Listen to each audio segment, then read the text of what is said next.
brasileira. Liberais, conservadores, produtores rurais, pastores. A instituição tem como mote justamente fomentar um ambientalismo de direita, podemos dizer assim. Eu não gosto muito do termo ambientalismo porque ele foi sequestrado pela esquerda. Quando a gente fala assim, fulano é ambientalista, você já imagina um cara com a cara pintada abraçando uma árvore. Então eu não gosto desse termo. Mas, enfim, só para facilitar o entendimento, eu odeio, por favor, odeio quando me chamam de ambientalista. Desculpa, odeio. Sou profissional da área ambiental, ambientalista não. Pelo sequestro, mas enfim, me desculpem a sinceridade. Mas a gente precisa ter seriedade, técnica, dados, evidências para tratar o tema. Por isso que eu distingo as coisas.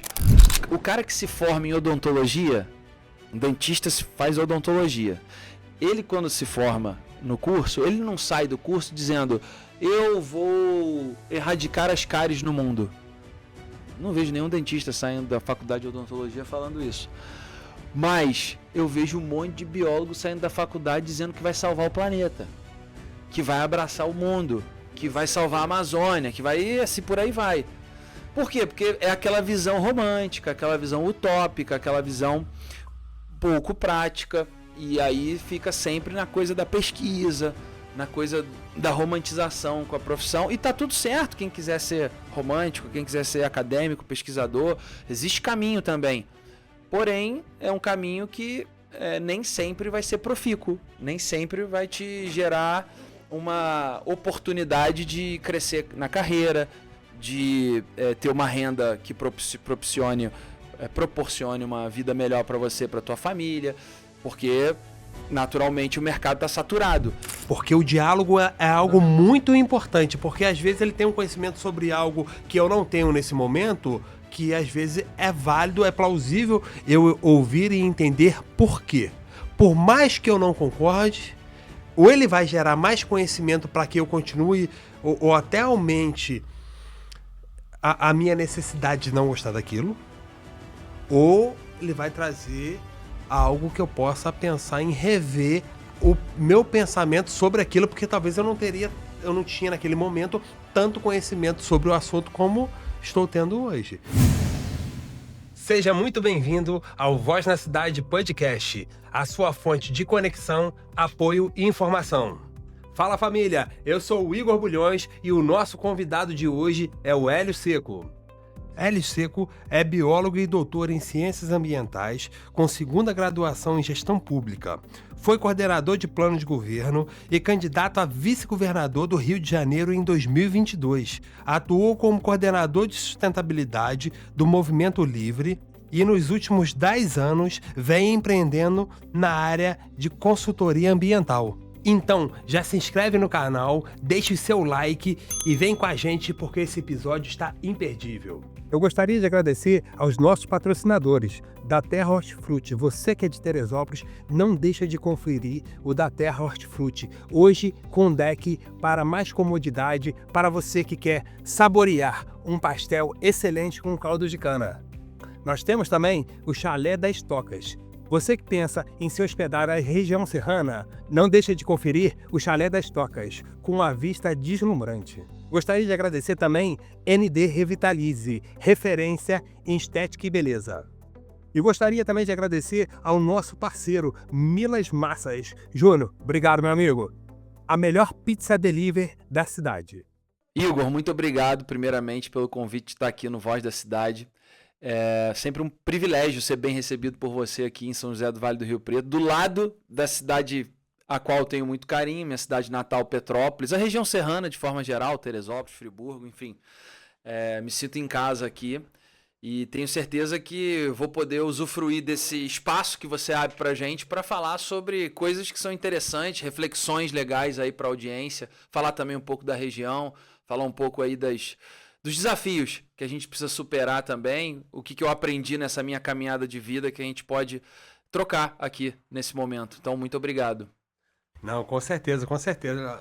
Hélio, é sempre um prazer estar com você, até porque você é um cara de imenso conhecimento, tá? Até gostaria que você falasse um pouquinho, porque você é formado em biologia, certo? Se eu não estou enganado. E tem doutorado em ciências ambientais, que é uma área muito importante para a gente, principalmente da região serrana, que a gente sabe que tem crescido muito desmatamento, tudo, essa agressão ao meio ambiente, né?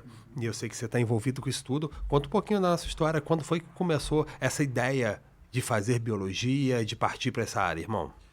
Começa justamente por essa conexão com a cidade natal, Petrópolis, essa coisa de frequentar cachoeira, de andar em trilha, parques, enfim. A gente tem o Parnaso, né, que divide Petrópolis e Teresópolis. Frequentei muito cachoeira lá, enfim, Poço do Rocio. Para quem é da região sabe do que eu estou falando.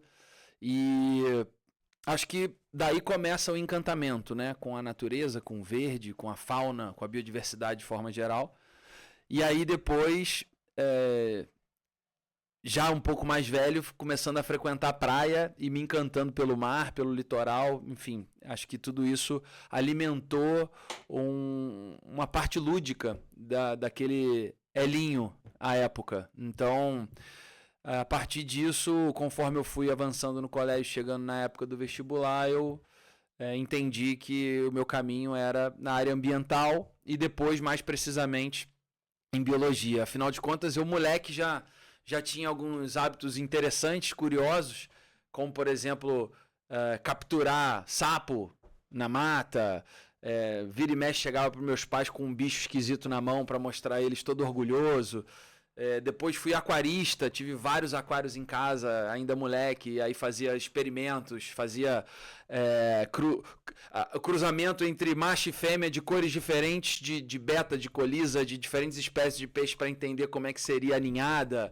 Aí um aquário com uma característica mais alcalina, um aquário com a característica mais de água ácida, um mais com verde, o outro mais com rocha. Enfim, ali já começavam os experimentos meio que no instinto, né, de um pequeno biólogo, e aí com isso foi natural amadurecer a ideia de cursar ciências biológicas. Então vem daí o encantamento com o tema, e aí eu saio de Petrópolis com 17 anos e vou para a UENF, Universidade Estadual do Norte Fluminense, em Campos Goytacazes. Fui lá para o norte do estado do Rio de Janeiro, ainda muito novo, meu primeiro semestre de faculdade, todo menor de idade, né? Eu tinha 17 anos quando eu entrei na UENF, e foi um grande aprendizado de vida e profissional e acadêmico. Conforme os períodos foram avançando, fui entendendo melhor como é que funcionava a profissão, como é que era o mercado de trabalho, e cursei diferentes estágios, cheguei a publicar artigo científico ainda no final da graduação. Participei de vários congressos, apresentação de trabalho em congresso, e fui me desenvolvendo já naquela época. Isso era por volta de 2007, 2008, 2009, nessa época. Fiz a minha monografia, meu trabalho de conclusão de curso, com um levantamento dos dados históricos de encalhe de baleia na região da costa centro-norte do estado do Rio de Janeiro, que vai desde Saquarema até a divisa com o Espírito Santo, pegando a região dos lagos e o norte fluminense. E ali já consegui realizar um dos sonhos, uma das metas, que era trabalhar com biologia marinha. Fiz parte de um projeto associado à exploração de petróleo na Bacia de Campos pela Petrobras, se chamava SEMPES, um projeto financiado pelo SEMPES, Centro de Pesquisa da Petrobras, e ali já fui entendendo melhor, por exemplo, que para diferentes tipos de empreendimento existem diferentes tipos de exigência ambiental, e no caso da exploração da plataforma de petróleo, óleo e gás, você tinha que fazer o monitoramento da fauna marinha, então tanto a fauna viva, né, quando você faz as observações embarcado, quanto a fauna que possa vir a morrer na praia, né, a encalhar na praia, e aí eu desenvolvi meu trabalho em cima desse banco de dados histórico, que acabou depois até virando capítulo de livro e também gerou artigos científicos secundários, né, como desdobramento. Então ali é a minha fase, digamos, juventude, adolescência, até a graduação. Eu, como entrei muito novo, acho que passei boa parte da minha graduação ainda sendo um jovem adolescente e passando por uma transição para a vida adulta, junto com a transição para a vida profissional. Então, foi assim, basicamente. Em 2011, início de 2011, eu me formo. Se não me falha a memória, acho que é isso. Início de 2011. E aí depois fui para o mercado. Não emendei a vida acadêmica, não fiz mestrado em seguida, fui trabalhar um pouquinho para sentir como era, as oportunidades e tal, pensar na carreira. Aí depois acabei decidindo também fazer mestrado, seguir mais à frente na linha acadêmica. E aí fui parar em Minas Gerais. Fui fazer mestrado na Federal de Lavras, em Ecologia Aplicada.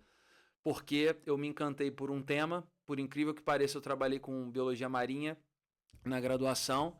Mas a minha primeira oportunidade de emprego, minha primeira oportunidade de trabalho foi como analista ambiental contratado dentro do Departamento Nacional de Infraestrutura de Transportes, o DENIT, especificamente no Instituto de Pesquisa Rodoviária. Então eu descobri uma área da ciência que eu não conhecia, que se chamava Ecologia de Estradas, do inglês Road Ecology, que estava despontando no mundo inteiro e no Brasil ainda era muito inicial. Eu me encantei por essa área, achei que era uma ciência extremamente aplicada, isso era uma coisa que me angustiava na graduação, que eu tinha a vontade de trabalhar com algo que fosse mais aplicado no sentido de resolver problemas ambientais, resolver questões práticas que existiam no meio ambiente, não só, e não desmerecendo o fato de ter que ser de ser importante fazer ciência de base, conhecer detalhes sobre a reprodução da espécie tal, o comportamento da espécie tal. Isso é importante, faz parte. E sem essa ciência de base a gente não consegue ter ciência aplicada. Mas a ecologia de estradas ela era muito interessante porque ao conhecer mais sobre a dinâmica da fauna, a dinâmica da paisagem, num contexto em que a rodovia estava inserida, a rodovia ou a ferrovia, por exemplo, a gente conseguia planejar, conseguia gerir ambientalmente esse empreendimento linear, né, a rodovia ou a ferrovia, de forma que ele pudesse ser menos impactante possível para a biodiversidade, ou seja, mais sustentável, mais ecologicamente amigável. E daí vem, em algumas rodovias do Brasil a gente já tem isso, na época era muito raro, mas hoje em dia já é mais comum você viajar por aí e observar as passagens de fauna, as cercas de proteção, os redutores de velocidade em trechos em que são ambientalmente mais preservados, onde você corta, por exemplo, uma reserva, onde você corta, por exemplo, uma área de vegetação nativa super preservada, tende a ter maior concentração de biodiversidade, então você precisa ter alguns cuidados para tornar o empreendimento mais sustentável. Então, fiz o mestrado nessa área e aí peguei o boom do mercado nisso e já na época se popularizou as concessionárias de rodovia no Brasil, né? O que são as concessionárias? Os pedágios. Antigamente, as rodovias eram públicas, você não pagava para trafegar nelas, mas elas normalmente eram muito ruins também, esburacada, normalmente não duplicadas, falta de sinalização, falta de socorro, caso necessário. Então, a partir do momento que há uma tendência no Brasil a ter as concessionárias, que são empresas privadas que adquirem o direito de gerir a rodovia durante um determinado período de tempo, 20, 25, 30 anos, passou-se a exigir desses players privados mais responsabilidade ambiental, coisa que quando era o próprio governo, o governo não se autoexigia, porque ele ia fiscalizar a si mesmo, no caso. E a partir do momento que tem as concessionárias privadas, passa a ter mais exigência sobre isso, e isso gera um mercado. Gera mercado de estudos de meio ambiente, de licenciamento ambiental, que a gente chama, né, que é para obter as licenças e executar aquilo que as licenças prevêem como condicionantes, né? O que está condicionado à emissão da licença. Então, para eu te dar autorização para você fazer a obra ou para você operar depois que a obra está pronta, você precisa cumprir com tal, tal e tal requisito ambiental. Mais ou menos nessa linha. E aí, muito mercado. Comecei a trabalhar como consultor ambiental, Hélio trabalhando como consultor, ora contratado dentro de uma empresa, ora prestando serviço como consultor autônomo. Até o dia que uma empresa grande me contrata, eu viro analista ambiental lá dentro, depois coordenador técnico, trabalhei em várias rodovias, várias concessões rodoviárias diferentes, incluindo em outro estado, no Espírito Santo, onde trabalhei um tempo. Participei de vários processos de duplicação rodoviária. Então hoje eu passo pela rodovia, o tempo de viagem é bem menor, a segurança é bem maior, né? O risco de acidente reduziu drasticamente, e também houve uma preocupação com a questão ambiental. Então é motivo de orgulho passar por esses lugares que eu participei do momento em que aquilo foi construído, modernizado, enfim. E com isso ganhei bastante experiência nessa empresa grande, até o dia que um cliente dessa empresa falou: olha, eu tenho conhecidos nesse mercado, eles estão precisando de um profissional com a tua expertise, com o teu perfil, e eu acho que tem uma oportunidade aqui para você, independente de onde você está trabalhando. Pensa nessa possibilidade com carinho. Eu já tinha um CNPJ que eu tinha feito anos antes de entrar nessa grande empresa que eu trabalhava, mas ele estava adormecido, estava ali guardado em banho-maria. E aí eu ativei esse CNPJ e resolvi encarar o desafio de empreender, né? E aí criei minha própria empresa e fui trabalhar como diretor técnico na minha empresa, executando projetos parecidos com o que eu já tinha executado antes em outras funções. E de lá para cá, eu não só trabalho com rodovia, ferrovia, como eu já citei, mas com outros tipos de infraestrutura. Exemplo, porto, linha de transmissão de energia, usina termoelétrica, usina solar, usina eólica, gasoduto, uma série de infraestruturas que a gente precisa fazer estudos ambientais para obter as licenças e manter as licenças válidas. Então, acabei me tornando, de fato, um player nesse mercado, assessorando os grandes empreendimentos de infraestrutura na parte ambiental. Isso foi em 2020, essa decisão. Então, eu faço a graduação entre 2007 e 2010, 11. Aí fico no mercado entre 11 e 20, até começar a minha jornada empreendedora. E nesse meio do caminho, nesse ínterim, ainda fiz um mestrado ali entre 2013 e 2015. Então, foi basicamente isso. Depois que eu já estava trabalhando, empreendendo, eu também, no meio do caminho, e sempre conciliando com as coisas de trabalho, os estudos, busquei fazer um doutorado. Aí o doutorado eu já estava trabalhando na minha própria empresa, estava fazendo essa migração da empresa grande que eu era coordenador técnico para minha própria empresa, e passo então a ser estudante de doutorado, né, fazer o doutorado na UFRJ. E aí fiz tudo ao mesmo tempo. Foi um período bastante desafiador, porque precisava ganhar contratos, empreender, ter a vida empresarial, e precisava também tocar uma tese de doutorado que me exigia assistir aula, passar em matérias, né, disciplinas, e pesquisar, publicar artigo científico, tudo isso que demanda a vida acadêmica. Mas deu tudo certo, e aí quando bateu ali, foi na pandemia, em julho de 2020, eu fiz doutorado entre 17, 18, 19, 20. Quando bateu a pandemia ali, eu aproveitei e já consegui avançar com a minha tese, defender e tirar o título de doutor. Então é isso, de 2020 para cá eu empreendo, e no meio do caminho ainda consegui fazer esse doutorado, e cá estou. Parece um pouco acelerado demais, mas é um pouco mesmo do meu perfil, assim. Eu busco um pouco de desconforto mesmo, sempre estou me desafiando. Assim que eu terminei o doutorado, aliás, antes de defender a tese, eu já estava cursando gestão pública também, que foi minha segunda graduação. Então, sempre foi bastante corrido a minha vida. Eu, nesse caminho todo, morei em várias cidades, lidei com vários profissionais diferentes, criei um círculo social, um network também de trabalho bastante abrangente.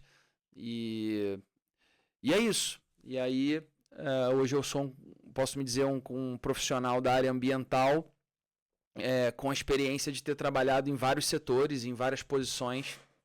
E agora o que mais me encanta é a parte de gestão pública ambiental, né? Que a gente pode falar mais adiante, mas eu acho que é o capítulo que eu vivo nesse momento na minha vida e que eu acho que tende a se intensificar nos próximos anos. Desculpa me alongar tanto, porque a gente vai falando da nossa jornada, né? E a gente acaba se empolgando conforme fala.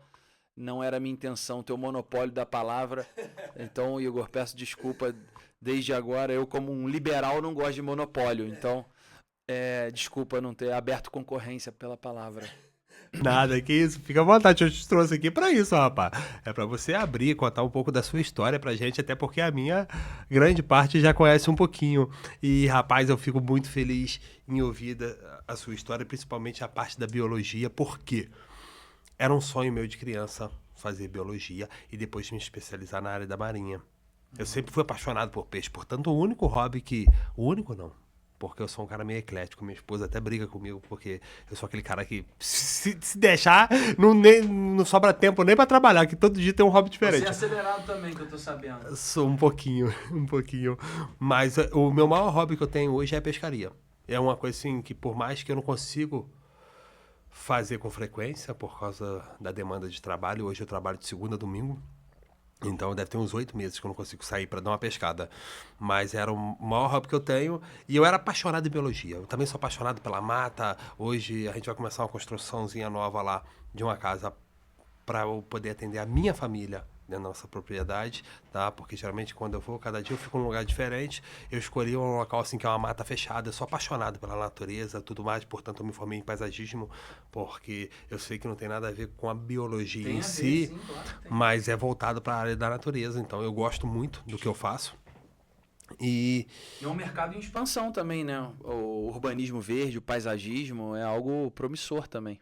não, com certeza, cada dia tá expandindo mais, tá crescendo. A galera tá buscando conhecimento sobre paisagismo, porque a gente sabe que não adianta se você tem uma bela casa, se você não tem um belo jardim. É seu cartão de E as entrada. praças também, as cidades estão se atualizando, se Sim. modernizando, né? E o paisagismo é parte dessa modernização. Não, estrutura tudo, dá outra vista pra cidade. Aumenta a qualidade de vida, né? Com certeza, sem sombra de dúvida, até porque planta é vida, porra. Não tem nada melhor que você chegar, você ter um bom espelho d'água com uma boa harmonização ali. Parede verde, né? O telhado verde, telhado hoje verde, tem sido umidade. hoje não, já era utilizado. Na época que eu estava me formando, o telhado verde era algo que estava em alta, porém existia pouco conhecimento sobre a área. Então muita gente fazia, depois dava infiltração, não sei o quê, porque eles acham que o telhado verde é qualquer tipo de planta. Vou plantar uma trepadeira que vai alastrar ali e vai tomar conta. Só que não é bem assim, pô.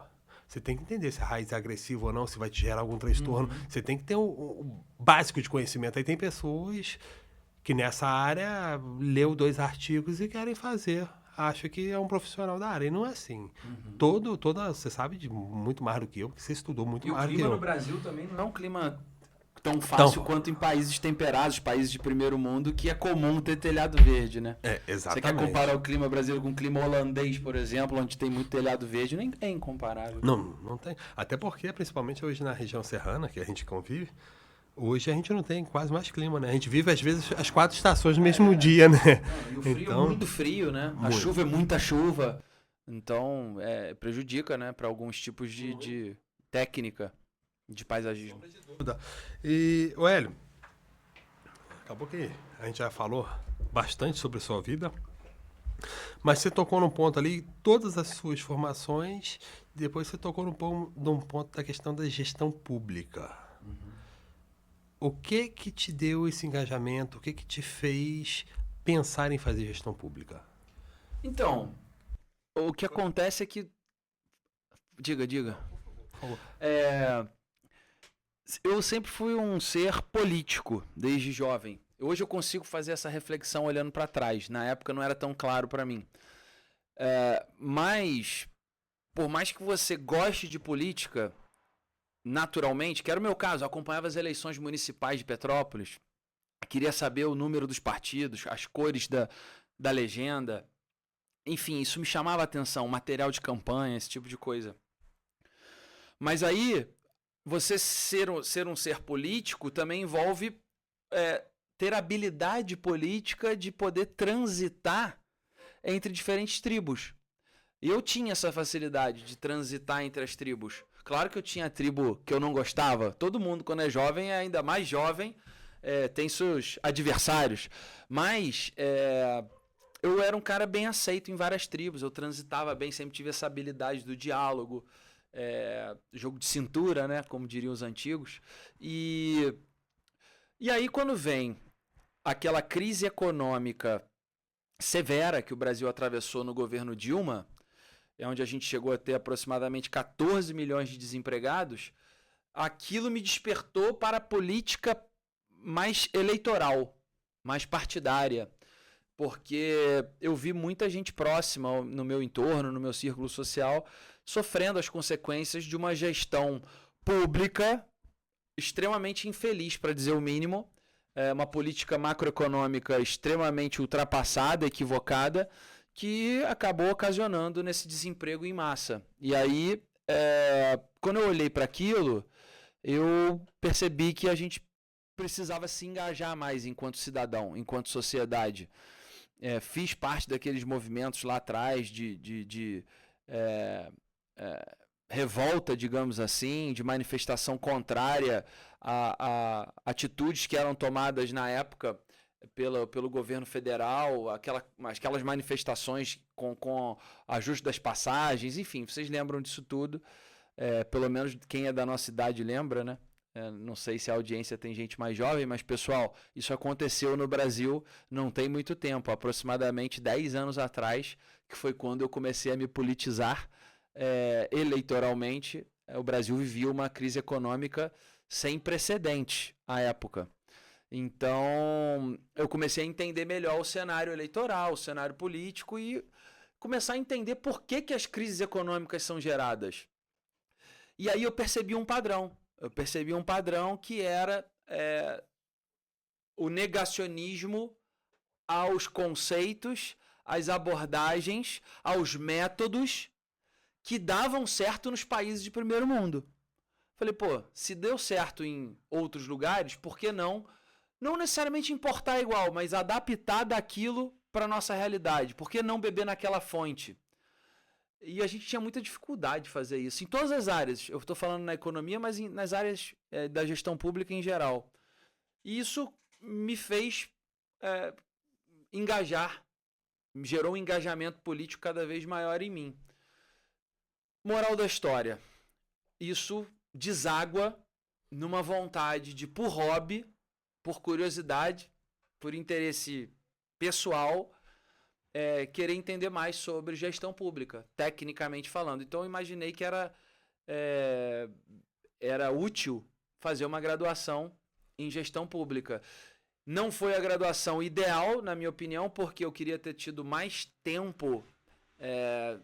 Vou reformular minha frase porque falar de tempo é uma questão de prioridades. Não era a minha prioridade, porque se fosse eu teria feito de outra forma. Teria tempo, né? Não era a minha prioridade. Não era a minha prioridade colocar isso à frente de outras necessidades que eu tinha. E aí eu fiz uma graduação EAD. Eu fiz uma graduação à distância, numa universidade que me atendeu para as coisas que eu precisava, me atendeu adequadamente, mas que eu poderia ter buscado até me aprofundar mais, que foi o Senac. Só fazia prova presencial, o resto era tudo online, aula online e tal. E aí no dia da prova eu ia lá na instituição fazer. E mesmo assim, não tendo uma imersão no curso, né, tão profunda, eu aprendi muitos conceitos, muitas coisas básicas que você tem que entender sobre gestão pública do ponto de vista de finanças, de transparência, enfim, do modus operandi da gestão pública. E isso foi fundamental para que eu depois, por ironia do destino, porque eu não pensava isso na época, pudesse contribuir mais, pudesse fazer o que eu fiz, por exemplo, elaborando o plano de governo estadual, por exemplo, participando da elaboração de projeto de lei, por exemplo, debatendo, discutindo, criticando projetos de lei distintos. Então, assim, aquilo me encorajou a poder falar com mais propriedade, a poder me posicionar com mais segurança. Então, foi por isso que eu fiz a gestão pública e é isso. Assim, Se não fosse essa graduação, eu não entenderia questões macroeconômicas, microeconômicas, administrativas da gestão pública, por mais que eu já fosse alguém interessado em ler sobre. Mas a graduação te exige estudar sobre, mesmo que menos do que eu gostaria, mas eu tive que estudar para passar nas provas e isso foi fundamental para que eu pudesse me posicionar de forma mais segura até hoje. Pô, que bacana, irmão.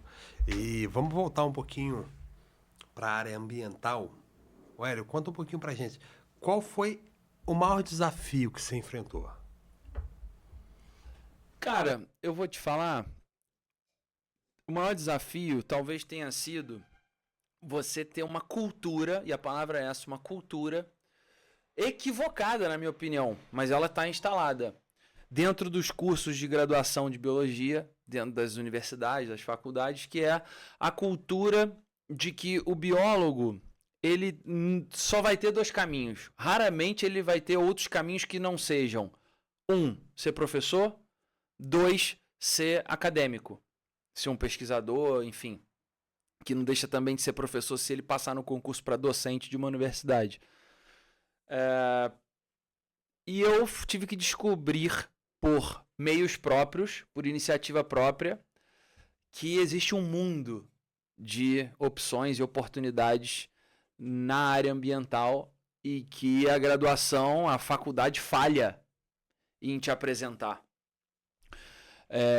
Exemplo, Conselho Regional de Biologia, né, os nossos conselhos profissionais, eles são muito efetivos em cobrar taxa, né, cobrar anuidade dos profissionais, mas eles não deixam claro para as pessoas que estão se formando, que são recém-formadas principalmente,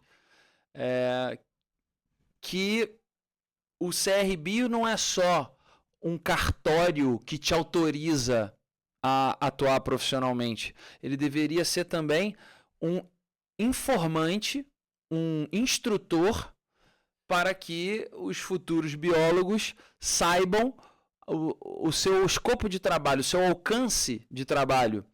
E para isso, divulgasse não só que eles podem fazer, mas que também existe o mercado funciona de tal forma, trazer pessoas para falarem sobre suas profissões, suas carreiras, seus meios, e encorajar os biólogos a serem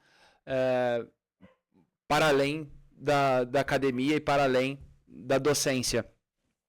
Então, a graduação ela não te motiva, não te incentiva, não abre teus olhos sobre isso. E aí eu acabei indo descobrir isso porque fui fazer um estágio fora da faculdade, numa outra instituição, onde eu tinha que lidar com empresa, onde eu tinha que lidar com governo, onde eu tinha que lidar com diferentes atores envolvidos, entender como é que é um licenciamento ambiental, o que envolve os estudos, por que existem os estudos ambientais para obtenção de licenças para os diferentes tipos de empreendimento. Então, isso foi me abrindo os olhos e aí eu fui entendendo que o mercado tinha outras opções e que eram, inclusive, de maior potencial do que o que tradicionalmente se replica, se ensina na faculdade. Então, romper esse paradigma, eu acho que talvez tenha sido a maior dificuldade que eu tive. Por sorte, eu tive dentro de casa, pelos conselhos do meu pai e também pelo hábito de sempre ouvir e prestar atenção e colar perto dos mais velhos e mais experientes, eu tive a oportunidade de estar aprendendo, me espelhando, ouvindo. E quando eu falo aprender, não é necessariamente só com virtudes, né? A gente aprende também com os erros, né? Não só com os êxitos de quem está ali podendo te ensinar. E eu andava muito com os veteranos, andava muito com os pós-graduandos na faculdade, mesmo sendo de período inferior, mesmo sendo bem mais jovem. E isso me despertou, me abriu os olhos para muitas coisas mais rapidamente, mais cedo. E aí, a partir disso, eu construí toda uma carreira, todo um network, que até hoje eu colho frutos de ter aberto a minha visão, a minha atuação no mercado. Acho que o maior desafio foi esse, romper o paradigma. e que eu acho que é difícil até hoje. Eu tô falando de coisas que aconteciam há 15 anos atrás. Impressionante isso. 15 anos atrás.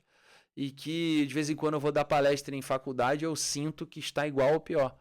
Então, assim, incluindo um preconceito com o mercado, com a iniciativa privada, com o mundo das empresas, né? O mundo empresarial.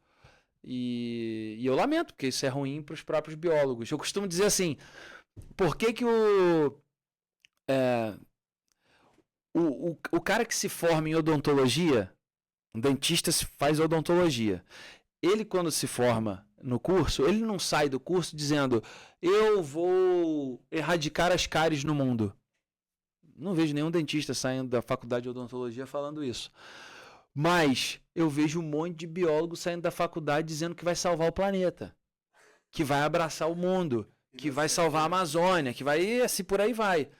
Por quê? Porque é aquela visão romântica, aquela visão utópica, aquela visão pouco prática, e aí fica sempre na coisa da pesquisa, na coisa da romantização com a profissão, e tá tudo certo, quem quiser ser romântico, quem quiser ser acadêmico, pesquisador, existe caminho também, porém é um caminho que nem sempre vai ser profícuo, nem sempre vai te gerar uma oportunidade de crescer na carreira, de ter uma renda que proporcione uma vida melhor para você, para tua família, porque naturalmente o mercado está saturado. Tem pouca vaga, pouca demanda para muita mão de obra disposta a ser acadêmica. E aí o que acontece? Só os muito competentes, muito eficientes acabam tendo espaço, que é quem, além de ter um currículo brilhante, publica muitos artigos, consegue dar uma aula adequada.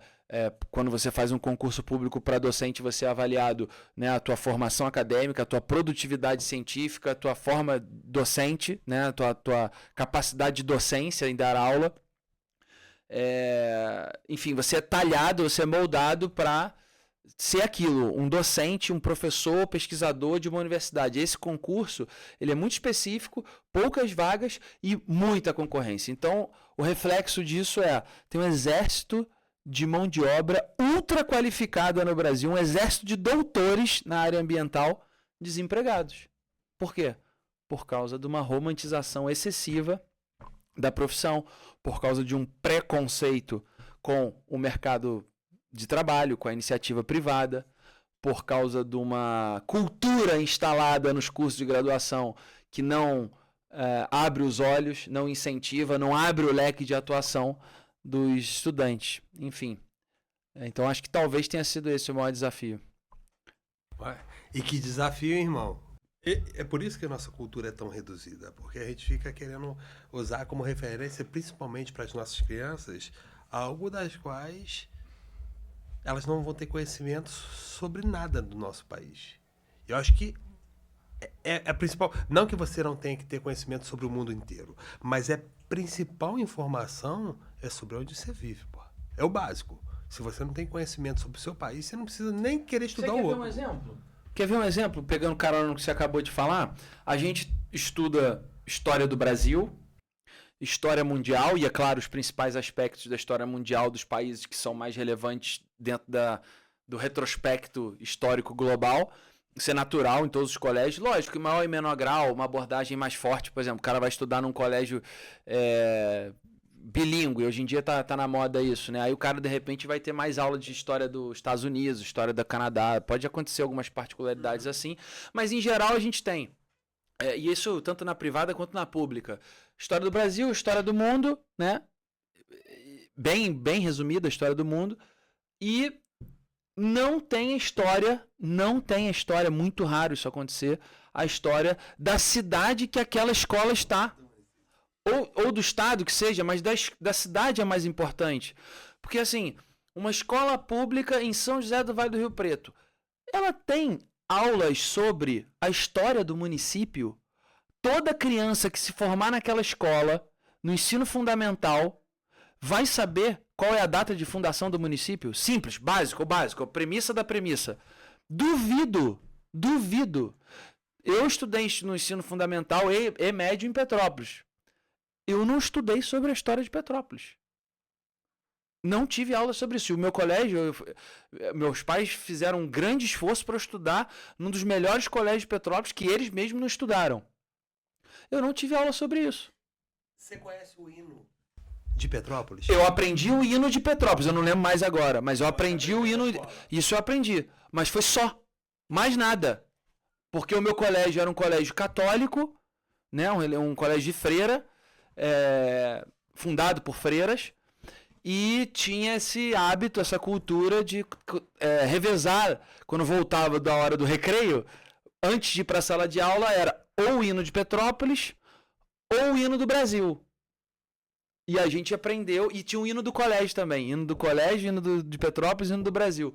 E revezava. Então aquilo foi memorizado. Mas é muito pouco, né? É muito pouco. Deveria ter uma aula sobre a cidade. É uma disciplina, né? Nem que seja durante alguns meses, mas, enfim. É isso que eu falo. Se você não tem o autoconhecimento, ser cidadão de uma cidade é ter autoconhecimento sobre por que você está ali, de onde você veio. Então a sua família, mesmo que seja a geração anterior, uma geração de, sei lá, tataravó, cara, teve um motivo dela estar ali. Por que ela foi parar naquela cidade? Porque aquela cidade tinha tal característica que atraiu o teu avô que foi trabalhar lá. Se não fosse a fábrica tal que veio do Japão para tua cidade, sabe? Esse tipo de coisa, ele dá senso, como você falou, de autoconhecimento, de pertencimento. Então, eu concordo com você. Eu acho que isso faz falta. Poderia ser uma disciplina, por exemplo, de civilidade, de cidadania mesmo. Então, onde entraria um componente sobre a história local, né? História local.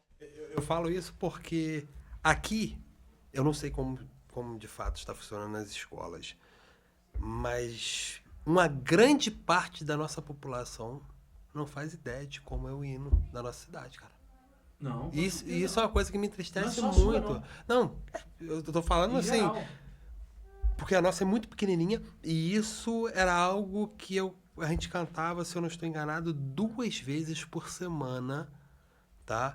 Quando eu estudava. Eram 2 vezes por semana a gente tinha que cantar o hino.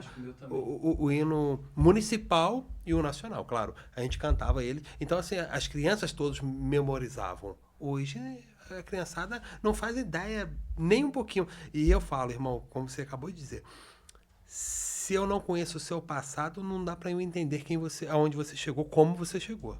Porque é muito fácil eu falar, pô, eu conheci o Hélio é um empresário hoje, é um empreendedor, é isso, é aquilo. Mas quem foi o Hélio? Qual foi sua trajetória até aqui? Por isso que é muito importante a gente pegar essa jornada do herói aí que a gente gosta de utilizar, porque dá para eu entender quem é você. Da onde você veio, para eu saber onde você chegou de fato, que isso é muito importante, irmão. Porque vai me mostrando a personalidade de quem é você. E vou pegar carona mais uma vez na tua fala, um gancho, para dizer o seguinte: é até um conceito que a gente trabalha na área ambiental, que é o seguinte: só se preserva, só se conserva ambientalmente alguma coisa daquilo que as pessoas conhecem. Se você não conhece, você não preserva. Se você não sabe o porquê que é importante o riacho da tua cidade, o córrego, o rio da tua cidade tá limpo, é bonito, o quanto que é legal, tá bonito, você tomar um banho de rio, você poder se banhar, você poder... Por que você vai preservar aquele rio? Se você está enfurnado dentro de um quarto com ar-condicionado e jogando computador, por exemplo, que é uma coisa da geração atual, ou no celular, vidrado. Entende? Estou dizendo assim, a natureza tem um pouco disso também, né? Se você não tem acesso a ela, para você conhecer e admirá-la, por que você vai preservar? Só porque dizem que é bonito? Só porque disseram para você que é legal, que é bacana preservar? Tem um pouco disso também. Não, com certeza, com certeza. E você estava tocando aí no assunto de você ter o conhecimento para você fazer a preservação. Infelizmente, grande parte é o contrário. É muito mais fácil eu julgar aquilo que você preserva sem eu conhecer do que eu querer entender, do que eu pensar em adquirir conhecimento sobre aquilo para a gente poder discutir e pensar até em melhorias sobre aquilo. Porque hoje todo mundo quer criticar, irmão, mas ninguém quer entender. Porque às vezes você vê aí, vamos botar umas hipóteses aí, até grotescas, me desculpa, mas tem muita gente, a galera a galera fitness. Aí a galera quer competir, alguns acabam se hormonizando, não sei o que. O cara só julga aquela porra. O cara faz isso, o cara é maluco, ele tá botando... O cara pula de asa delta. Irmão, desculpa, aquilo ali é uma coisa que traz prazer pra ele. Eu não tenho que te julgar sem conhecer, sem entender. Porque aquilo ali se torna algo... Eu acho que quando você dedica a sua vida a algo, chega um certo período que vale a pena alguns riscos. A gente corre risco todo dia, você sabe disso. Nas nossas profissões, de certa forma, no que a gente acaba se envolvendo para tentar defender o que a gente acredita. Então, assim, e não vai agradar todo mundo. Mas eu não vou te jogar por aquilo. A sua opinião é diferente da minha, irmão. Eu tenho um comentário a fazer nesse sentido, que é assim, eu costumo brincar dizendo que quem não tem adversário, não tem rival, não tem inimigo, é sinal de que não deve estar vivendo uma vida que vale a pena ser vivida. Sinceramente. Porque tem hora que você tem que traçar uma linha e falar: aquilo não me representa, aquilo eu repudio, aquilo eu combato, aquilo eu me oponho. Porque se você não traça essa linha, quem é você? Então, cara, uma vida que não tem... Não tô incentivando ninguém aqui a agressão, não, tá? Só pra ficar claro. Mas se você não tem essa linha traçada, o que automaticamente te diferencia enquanto princípios e valores, principalmente, então me desculpa, mas você é um bosta. Me desculpa. Porque quem não tem adversário, não tem rival, não tem inimigo, é uma vida que não vale a pena ser vivida. Quem é você, afinal? Entende? Porque o fato de você acreditar em algo, e eu não entro no mérito, porque cada um pode acreditar no que quiser. Não estou entrando no mérito se é melhor ou pior, não tô entrando nesse mérito. Mas se você acredita em algo e você defende algo, você tem um propósito, você tem algo que te move, automaticamente você vai incomodar. Automaticamente você vai gerar pessoas que não concordam, que discordam veementemente de você, e com isso tendem a ser adversários, rivais, inimigos. Aí vai mudando a escala de acordo com o contexto. Mas se tu não tem isso, irmão, eu acho que tu não tá vivendo a vida que vale a pena ser vivida. Não, com certeza. Eu acho que você ter uma linha é obrigatório. Você acabou de falar, é questão de princípios, é caráter, lealdade. Isso aí, se você não tiver, você não serve nem pra estar aqui. Essa é a verdade. Visão de mundo, né? Exatamente. Até porque tem coisas, tipo assim, você fala, eu posso ir até certo ponto. Daqui pra lá não tem como, foge dos meus princípios e eu não vou nem a pau, irmão. Ninguém vai me tirar daqui. Isso é questão de honra, é questão de caráter. Isso se aplica no trabalho. Isso se aplica na vida cotidiana, na família, nos amigos. Isso se aplica à vida pública, pro debate político. Cara, isso se aplica a tudo. Não, com certeza. Concordo contigo. Mas não que você também não pode, eu acho, deixar se levar num ponto de não querer nem ouvir o próximo. Claro, não. Porque o diálogo é algo muito importante, porque às vezes ele tem um conhecimento sobre algo que eu não tenho nesse momento, que às vezes é válido, é plausível eu ouvir e entender por quê. Por mais que eu não concorde, ou ele vai gerar mais conhecimento para que eu continue, ou até aumente a minha necessidade de não gostar daquilo, ou ele vai trazer algo que eu possa pensar em rever o meu pensamento sobre aquilo, porque talvez eu não tinha naquele momento tanto conhecimento sobre o assunto como estou tendo hoje. Então a parte do conhecimento é muito importante, pelo menos é o que eu acho, Hélio, porque tem pessoas que falam, minha opinião é sobre isso e eu não abro mão. Aí você vai argumentar e discutir com um cara com opinião, vamos dizer assim, que não coincide, tá? Mas quando você vai ver as informações da onde saíram, o cara vem falar pra você, mas eu vi no TikTok, isso aqui tá diferente. Eu vi no YouTube, eu vi no Kawaii. Eu falo, irmão, peraí. Se você vai trazer uma fonte dessa pra mim, eu não preciso nem discutir com você. Primeiro você tem que adquirir conhecimento sobre aquilo. Depois a gente vai discutir. Não dizendo que eu tô certo e você tá errado. Até porque o certo é algo muito relativo. Porque às vezes o que é certo pra mim tá errado pra você, porra. E a minha opinião com a sua. Às vezes é o meu conhecimento com o seu. Às vezes você estudou algo de uma área, eu estudei algo de outra área, que no caminho a gente pode se esbarrar, tá? E não é o nosso foco de conhecimento de ambos, mas o meu pensamento é um e o seu é outro. E não quer dizer que eu tô errado ou você tá errado, pô. É isso aí. Eu diria que a liberdade é a maior força motriz da humanidade. A humanidade evoluiu, se desenvolveu, se inovou ao longo do tempo baseado na liberdade. Liberdade de pensamento, né? O livre mercado de ideias. É isso, concorrência de ideias.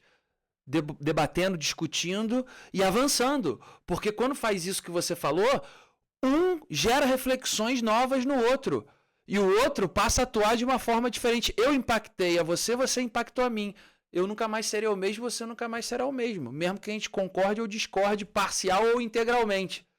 Mas eu gero reflexão no outro. E isso é a maior força motriz de desenvolvimento de uma sociedade. Livre mercado de ideias, o debate público político, a democracia. Por que se chama democracia liberal, como a gente tem hoje? Voto para que todo cidadão possa colocar ali, depositar na urna, depositar no seu voto, um recado, uma opinião, um posicionamento. Porque dentro desse debate, ninguém tem a razão, e sim convence naquele momento com a sua razão.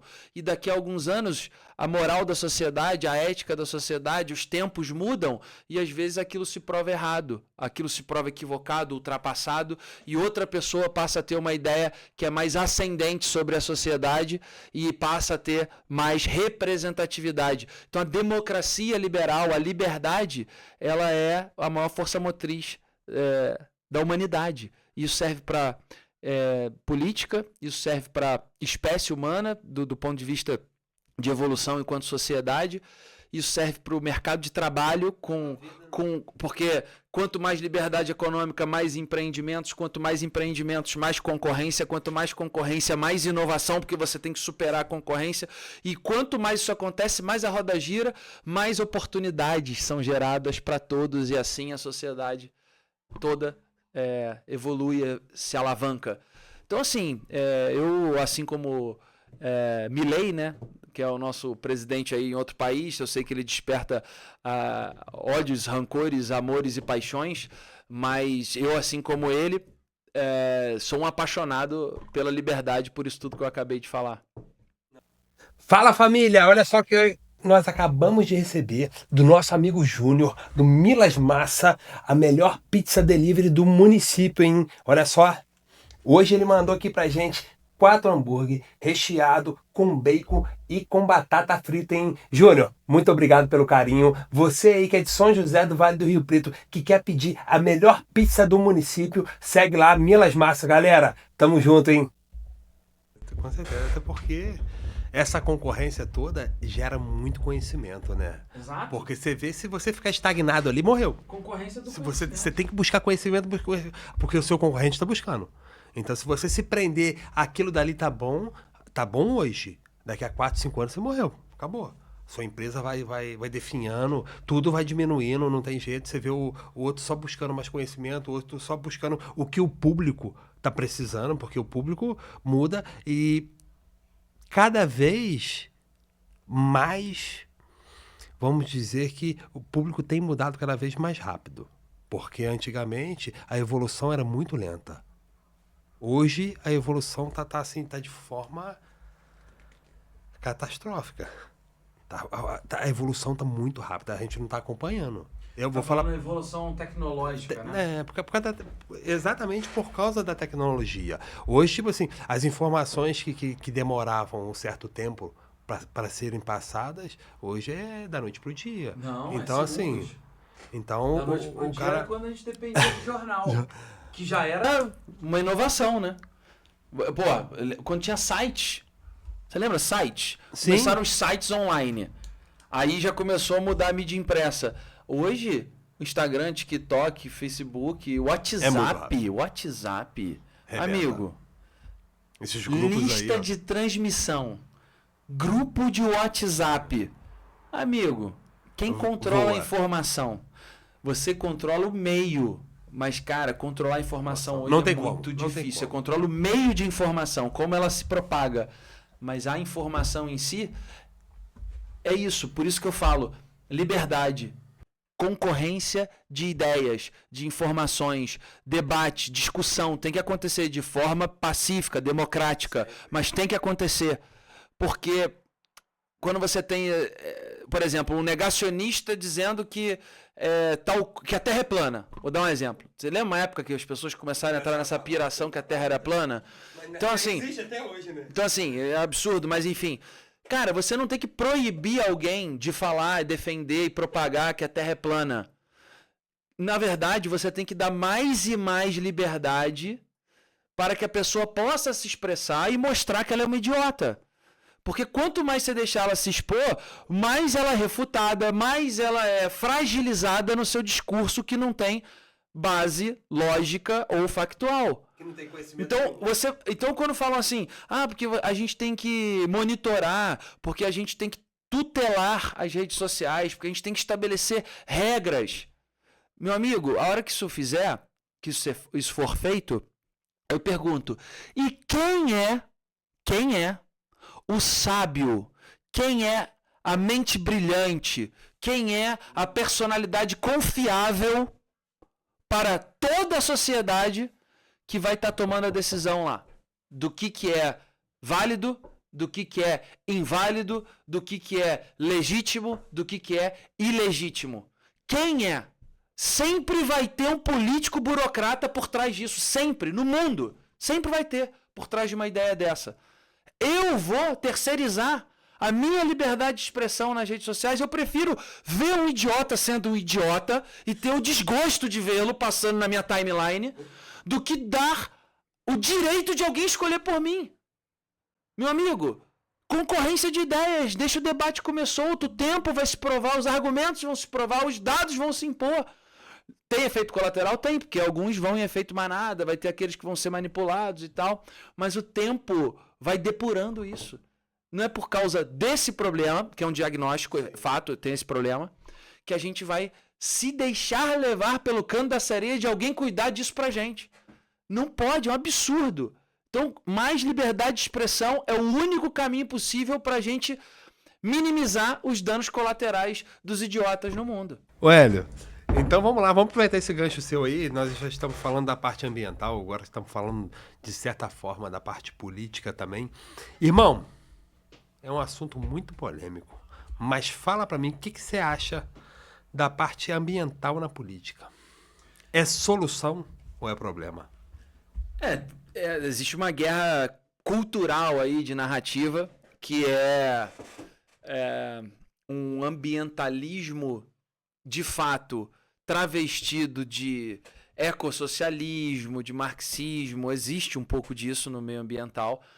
Galera que acha que para a gente poder ter qualidade de vida, um meio ambiente equilibrado, recursos naturais, biodiversidade, a gente tem que regredir, a gente tem que parar de desenvolver, a gente tem que interromper o processo de desenvolvimento econômico, crescimento econômico, e que empresa é mal, indústria é mal, e aquecimento global, mudanças climáticas e tudo muito catastrófico, né? Mas no final, quando você alimenta esse discurso, você acaba impactando as pessoas, no final das contas. Por quê? Porque quando a pessoa que está vivendo lá nos confins da região amazônica não tem oportunidade de prosperar, não tem oportunidade de emprego, renda, acesso às coisas, ela vai se tornando conivente à contravenção ambiental, ela vai se tornando até aliada da contravenção ambiental às vezes, porque não existe outra alternativa de crescimento socioeconômico para ela, de prosperidade socioeconômica para ela. Então ela se associa ao madeireiro ilegal, ao grileiro ilegal, a quem está garimpando ilegalmente. E com isso ela, além de ser explorada, mas ela acaba recebendo ali parte do recurso que gera essa atividade ilegal. E com isso ela tem uma fonte, no final das contas mesmo que ilegal, uma fonte de renda. Então tem um problema aí que é tratar o meio ambiente como algo que precisa ser intocado, que precisa ser totalmente protegido, quase que inerte, quase que sem interação com a sociedade humana, né? Tem um pouco essa pegada no discurso de algumas correntes políticas. E que eu acho que não é o caminho. Não é o caminho que eu acredito. Por outro lado, quando você vai para uma outra corrente política mais extremada, tem o pessoal que é extremamente contra a proteção ambiental. Tem o pessoal que acha que meio ambiente é bobagem, que só serve para atravancar empreendimento, que é tudo coisa de comunista que não vai deixar fazer nada. E que em qualquer oportunidade que eles têm, eles não pensam duas vezes na hora de fazer uma contravenção. Seja derrubar uma floresta, queimar uma floresta, enfim, invadir áreas e... Enfim. Então, a gente precisa separar as coisas. Se a gente tem um país que tem como principal característica, isso inclusive a própria população reconhece, se você for Brasil afora, todo mundo reconhece que a maior característica, a maior valência que o Brasil tem enquanto símbolo nacional é a nossa natureza exuberante, são as nossas paisagens paradisíacas, são as nossas paisagens contrastantes. Pô, você vai no Pampa, são belezas únicas. Você vai na Mata Atlântica, são belezas únicas. Você vai na Caatinga, são belezas únicas. No Cerrado, são belezas únicas. Na Amazônia, nem se fala. Então é um país, como diz Jorge Ben, abençoado por Deus e bonito por natureza, né? Então, a gente tem um país com essas características, que é essa imagem que o mundo tem da gente, gostaria de ter da gente. Mas a gente não pode ser só uma vitrine que parece isso e que, na verdade, tem muita gente passando dificuldade, passando aperto, miséria, dentro dessas paisagens. A Amazônia ilustra muito isso. E, ao mesmo tempo, como é que a gente faz dos ativos ambientais algo que gere oportunidade de emprego e renda para a prosperidade social e econômica? Como que é possível a gente aliar a preservação ambiental com esse desenvolvimento? Eu acho que sustentabilidade só é sustentável, né? Desenvolvimento sustentável parte da premissa que tem que ter o equilíbrio, o alinhamento de social, econômico e ambiental. Não é só ambiental. E aí a gente precisa de regras claras para quem quer empreender, para quem quer inovar, para quem quer...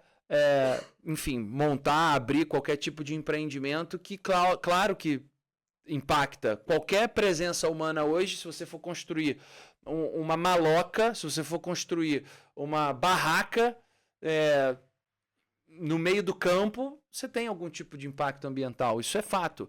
Agora, quais são os impactos significativos, quais não são significativos? Quais são as regras para você poder fazer de forma mais harmônica, de forma mais sustentável possível?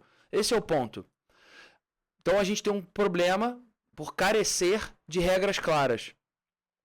Consequentemente, a gente tem insegurança jurídica para que os investidores queiram aportar recurso em novos empreendimentos, enfim, expansão da economia no Brasil. Você tem, muito comumente, órgãos ambientais em que o corpo técnico, ao invés de fazer análise técnica, faz uma análise enviesada ideologicamente, porque acha que o capital é mau, que o empresário é mau. Então, atravanca o processo, não anda, não delibera sobre, fica sentado em cima do processo. Ou então, pesa a mão para exigir uma série de coisas que não são previstas em lei e normativas, e que muitas vezes o empresário, principalmente de pequeno porte, acaba desencorajado a fazer aquilo. Inviabiliza economicamente o negócio. E ao mesmo tempo a fiscalização é falha, é pífia, para que você seja tão exigente e que possa fiscalizar quem está fazendo contravenção ambiental por aí afora. E aí, quando você soma todo esse cenário conjuntamente, você indiretamente está estimulando que as pessoas façam coisas ilegais, que as pessoas façam coisas à margem da legislação ambiental. Então é um problema que a gente precisa resolver. Eu sou adepto, e agora falando claramente de forma propositiva, de que meio ambiente não é inimigo do desenvolvimento. Pelo contrário, ele é aliado. O Brasil tem características que fazem da gente uma oportunidade de ser um país que a gente se orgulhe, que as pessoas tenham uma vida próspera, que as famílias de geração em geração sempre melhorem em relação à geração anterior. Mas é um Brasil, aquela história, né? Brasil é o país do futuro. É o país do futuro que nunca chega. Porque quanto tempo que a gente ouve falar disso? Nossos avós falavam disso, nossos bisavós falavam disso. O Brasil é o país do futuro, né? Capa de revista internacional e tal. Mas por que nunca chega? Porque a gente não decidiu ainda o que a gente quer. Qual é a nossa vocação natural? E é ela que a gente vai abraçar? Na minha opinião, o Brasil é o país da economia verde, da economia azul. É o país que a gente pode gerar ativos bioeconômicos, porque a gente tem diversidade para gerar inovações na indústria farmacêutica.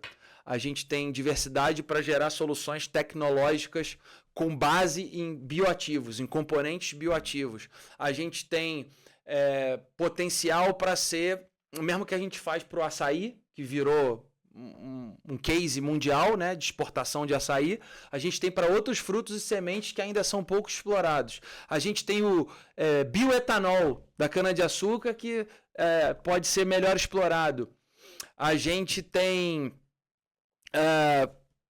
florestas e florestas para ativar mercado de carbono mundialmente, para a gente poder receber recurso, porque o Brasil sequestra carbono de quem está emitindo lá fora, né? Normalmente os países mais desenvolvidos é porque se desenvolveram a custas de muitas indústrias e muitas emissões de carbono no passado.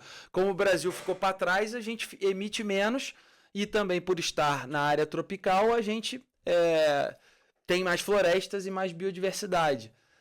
A gente, além do mercado de carbono, para sequestrar e poder ganhar créditos de carbono no mundo, para quem não sabe, rapidamente, o mercado de carbono é quem emite, quem está jogando carbono na atmosfera, uma indústria, ela compensa a emissão pagando a quem sequestra, ou a quem está emitindo menos do que poderia porque a sua produção é mais limpa, a sua produção é mais eficiente. Então ela compra, alguém recebe dinheiro porque está compensando a emissão de carbono de quem está emitindo demais. Só para vocês entenderem o mecanismo. Então, o Brasil pode entrar numa cadeia global desse sistema. Para além disso, o Brasil tem a NASA da agricultura.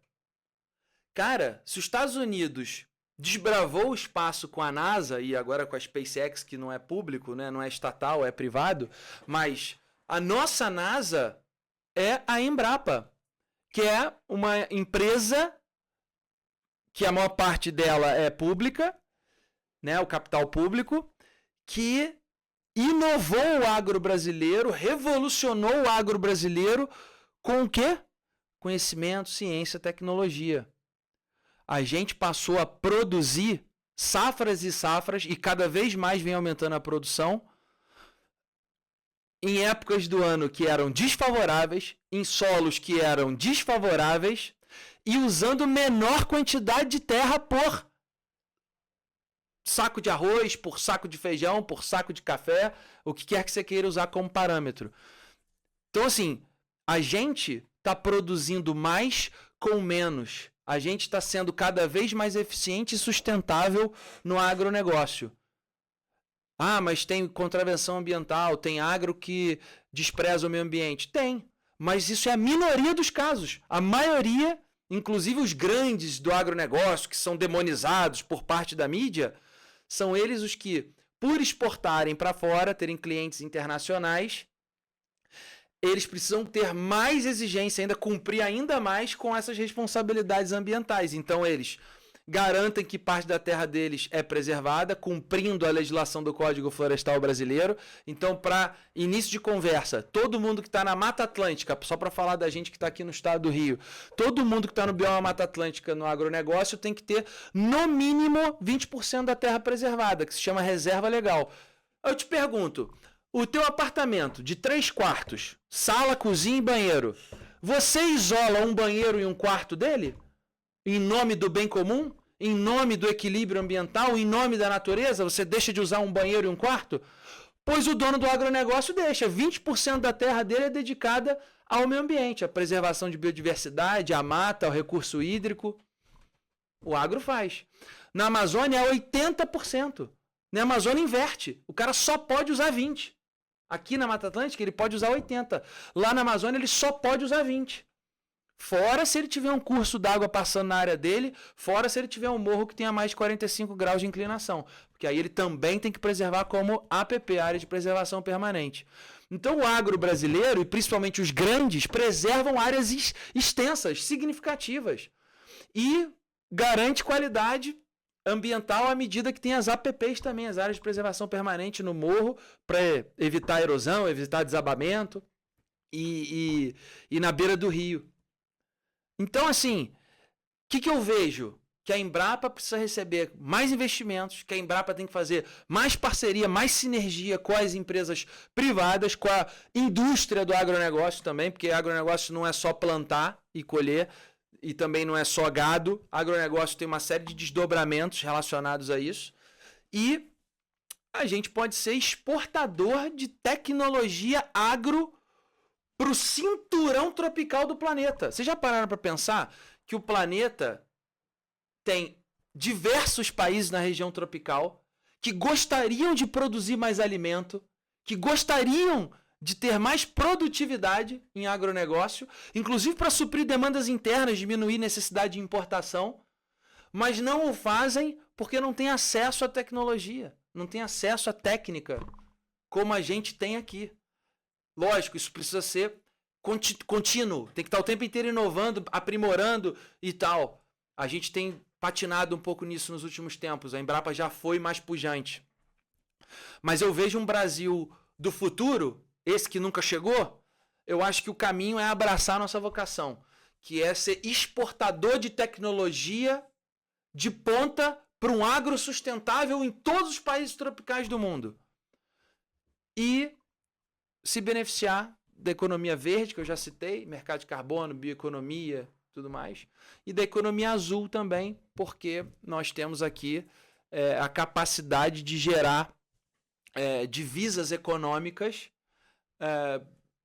uma pesca de maneira manejada de forma sustentável, a gente tem produção de alga, a gente tem produção de carcinos, né?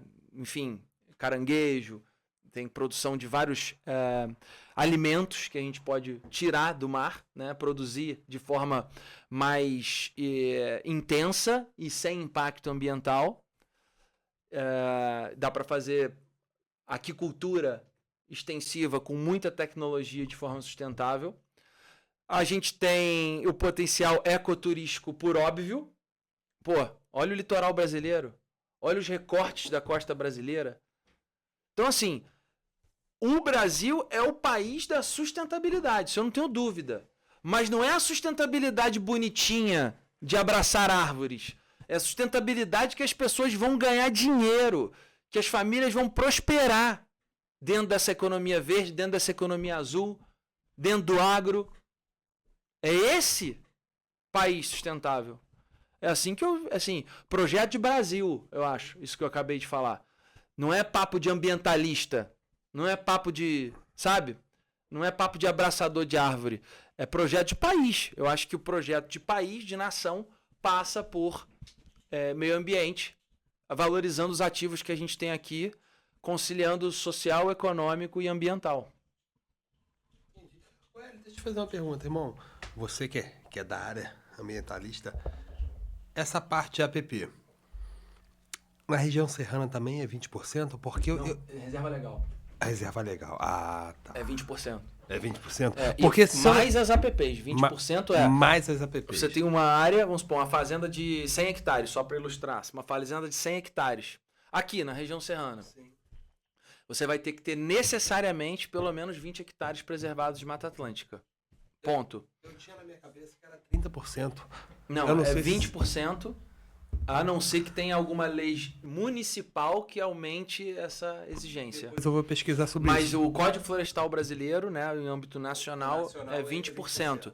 E se tiver, como eu falei, córrego ou, né, curso d'água ou morro, aí é APP. APP é obrigatório, não tem jeito. Isso. Tá? É porque eu achei que a nossa reserva legal aqui... E se você tem mais de 20, vamos supor que tenha 30, como você falou. 10% a mais. Nós, enquanto gestores públicos, se um dia a gente tiver a condição de ser gestor público e ajudar, temos que fazer o quê? A gente tem que fazer com que esses 10% a mais, que é um saldo positivo que o proprietário da terra tem, o produtor rural tem, seja de alguma forma remunerado. É nosso dever fazer isso. Porque o cara está deixando, vamos supor, o cara está deixando de explorar 10% da terra dele, nesse exemplo. E é por quê? Por nada, ele já cumpriu a legislação, ele já tem ali no restante da terra o modelo de negócio dele, seja gado, seja agricultura, o que quer que seja, silvicultura, e ainda tem 10% a mais de saldo. É nessa hora que a gente precisa remunerar isso. Aí pode ser feito de várias formas. Um exemplo que eu já falei é o mercado de carbono. Inserir esse cara dentro de um consórcio de proprietários de terra que tem saldo positivo para que todos eles juntos, somados, tenham uma área grande e essa área seja remunerada por créditos de alguém que está emitindo carbono. Entendeu? Porque isso incentiva que a galera preserve muito mais, pô. E quando não puder viabilizar esse tipo de coisa, porque para viabilizar também tem que juntar um consórcio de proprietários, porque para ser uma área grande o suficiente para ser relevante no mercado de carbono, tem que ter muita área. Então, às vezes, não é viável. Aí tem que fazer o consórcio para vários proprietários e assim ser certificado. Depois de ser certificado, se desenvolve o projeto do mercado, enfim. Tem toda uma etapa aí de para ser vencida, investimento a ser feito, para depois começar a ser remunerado. A não ser que o cara já seja muito grande. Mas, para além disso, o poder público, por exemplo, o Espírito Santo tem um caso muito interessante, projeto Reflorestar, no estado do Espírito Santo, nosso estado vizinho. O programa Reflorestar é uma bolsa verde, que o estado tem o fundo ambiental. O fundo ambiental ele é remunerado como? Fundo Estadual de Meio Ambiente. Multa ambiental cai para lá, compensação ambiental cai para lá, então vai juntando um dinheiro ali que não vem necessariamente dos tributos direto, vem de exigências ambientais do processo de licenciamento, vem de autuação, de multa e tal, vai alimentando aquilo ali.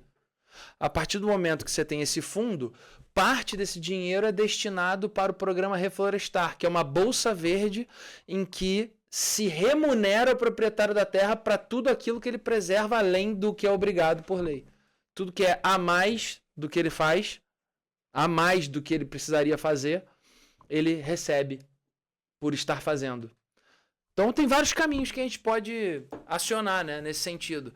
A gente precisa reconhecer, o primeiro passo é esse, reconhecer que se a gente considerar, olha esse dado que eu vou trazer agora, é muito interessante. Se a gente considerar, isso é dado nacional, em escala de território nacional.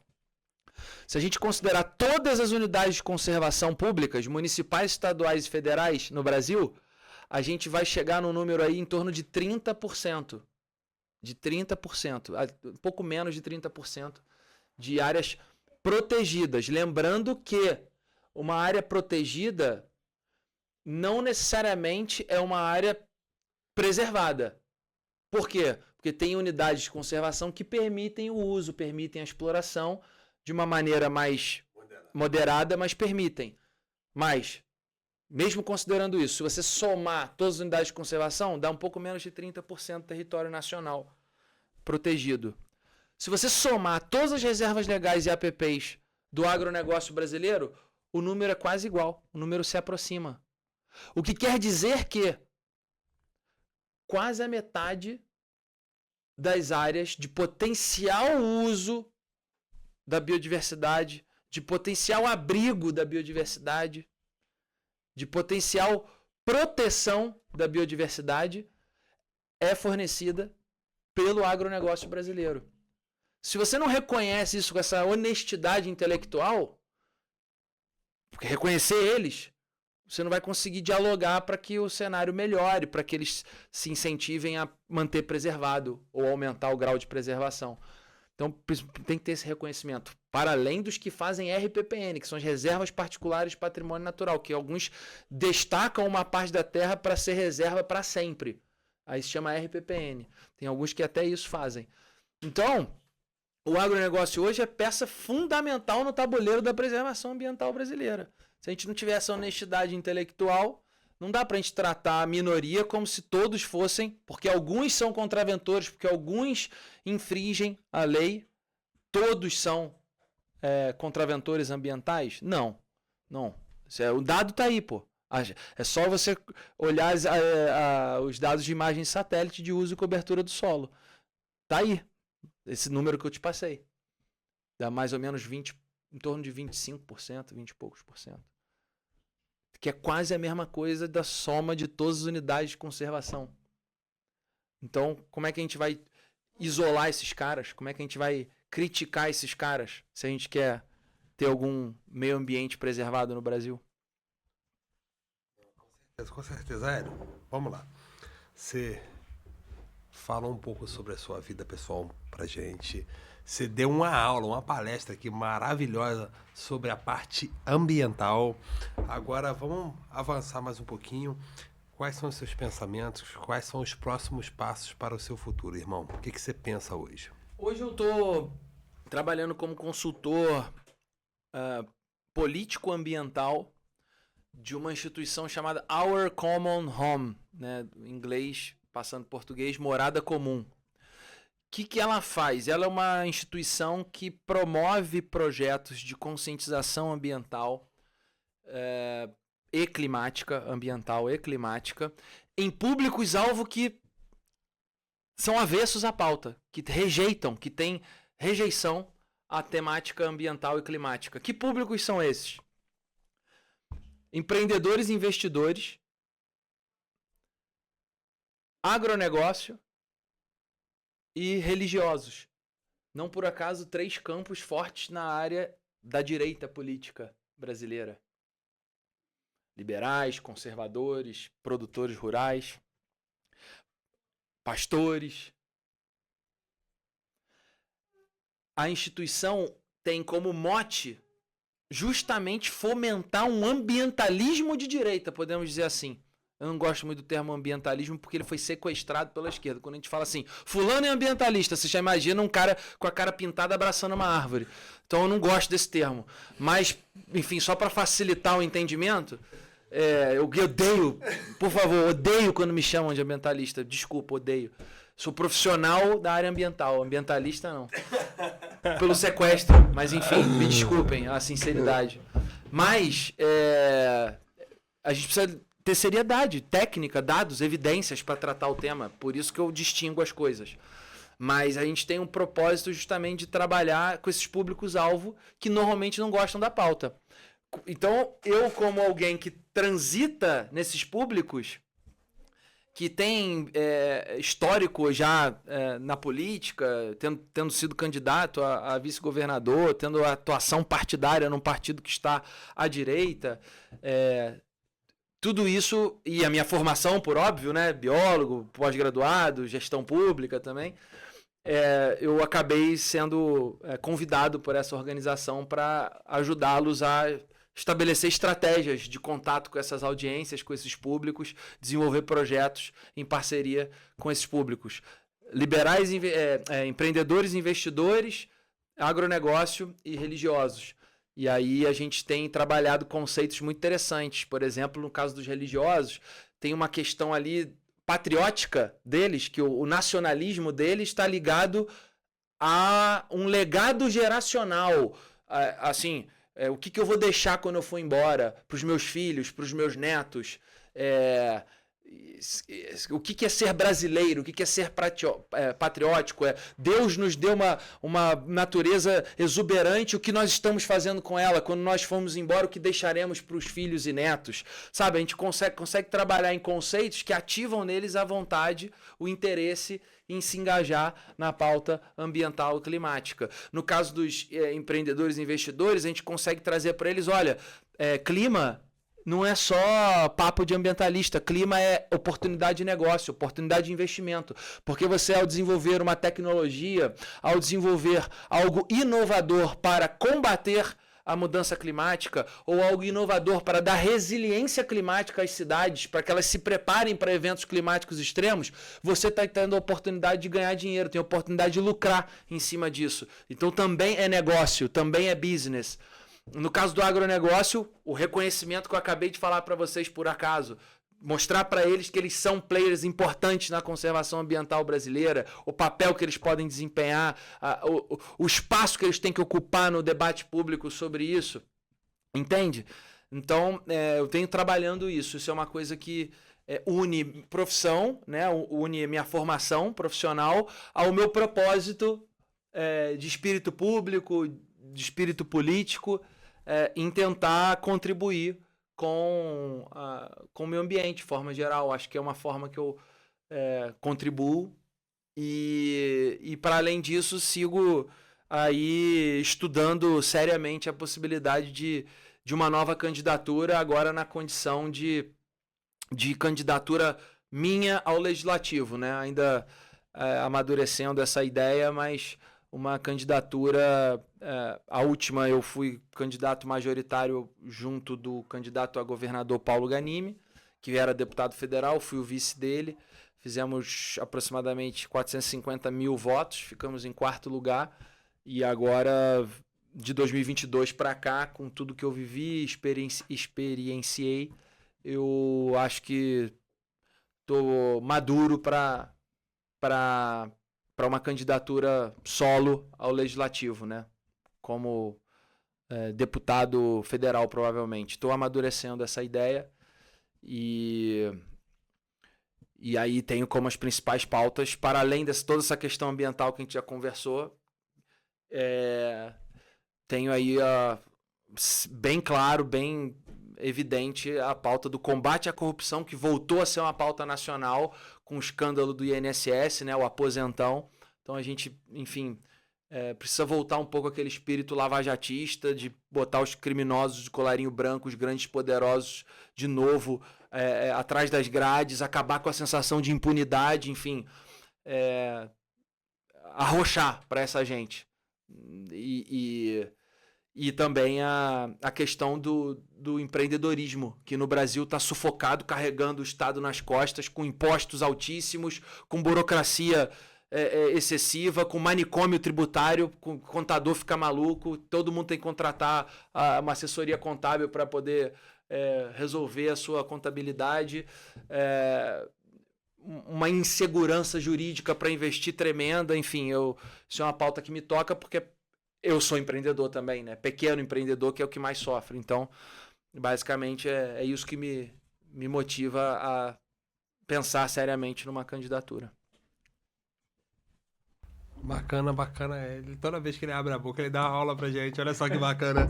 Rapaz, conversar com quem tem conhecimento é maravilhoso, que a gente adquire Você é muito muito. generoso nas palavras. Sou nada, que isso. Eu tô buscando conhecimento e hoje nós adquirimos muito aqui, irmão. Mas infelizmente, tudo acaba chegando ao fim. Já estamos quase que finalizando o nosso podcast. Mas, irmão, pra galera que nos acompanhou até aqui, que dica você deixaria para quem quer estudar área ambiental? Porque você já deixou bem claro pra gente que, infelizmente, principalmente na área da biologia, tá? A parte acadêmica acaba limitando um pouco a trajetória que as pessoas podem tomar. E isso foi uma das decisões que eu tomei na época para não fazer biologia, porque eu queria estudar, eu queria fazer algo que eu gostasse de fato. Porém, eu sempre pensei em ter um salário razoável para poder dar o mínimo de conforto à família, tá? Por mais que dinheiro nunca foi ambição para mim, tá? Eu sempre prezei em fazer o que eu amo, o que eu gosto. Porém, a gente queria ter o básico, o mínimo. E teve uma vez que um professor virou para mim e falou: pô, se tu tá pensando de fato em dar um pouco mais de conforto à tua família, a biologia eu não te indico. E eu fiquei com isso na cabeça, isso acabou me tirando a biologia dos meus projetos. Depois, muito depois, eu fui entender que não era bem assim, que a gente podia tentar conciliar as duas coisas. Mas deixa uma dica para a galera que pensa em estudar, até uma parte que eu acredito que, com tanto conhecimento, vai motivar a galera a continuar nessa área. Eu vou falar baseado na minha experiência individual. É o que eu posso trazer para vocês. Primeiro, você precisa se despir de preconceitos ideológicos. Ok? Você está cursando ciências biológicas, você não está cursando ciências humanas, nem sociais. Despir de preconceitos ideológicos. Segundo, ande com os mais experientes. Aprenda com os mais experientes. Principalmente o que não fazer. O que fazer é mais óbvio. O que não fazer, aprenda com os erros deles e encurta seu caminho. E terceiro, o seu senhor, seu senhorio, sempre serão os dados e evidências. Se você fizer isso, acho que tem caminho. O mercado está aberto a te receber. E acho que há uma tendência, acho não, é inequívoco, há uma tendência de abertura de mercado, de mais oportunidades na área ambiental para quem se preparar para elas. Tem que se preparar, porque não vai pegar amador, não vai pegar gente que é doutorado pós-doc e que acha que é dono da verdade porque tem doutorado nas costas. Parabéns para ele que tem, mas o mercado tem suas demandas e, como tudo na vida, para suprir essas demandas, o mercado vai demandar aqueles que têm as características, o perfil e a disposição de atendê-los. Então, eu acho que é por aí. Então, se você quiser ter uma carreira na área ambiental, eu seguiria mais ou menos essa lógica. Que bacana, e fica aí a deixa do nosso amigo Hélio, tá? E eu vou até tocar num ponto que você comentou em questão do aprendizado com os erros, certo? O maior aprendizado que nós temos é com a experiência de errar.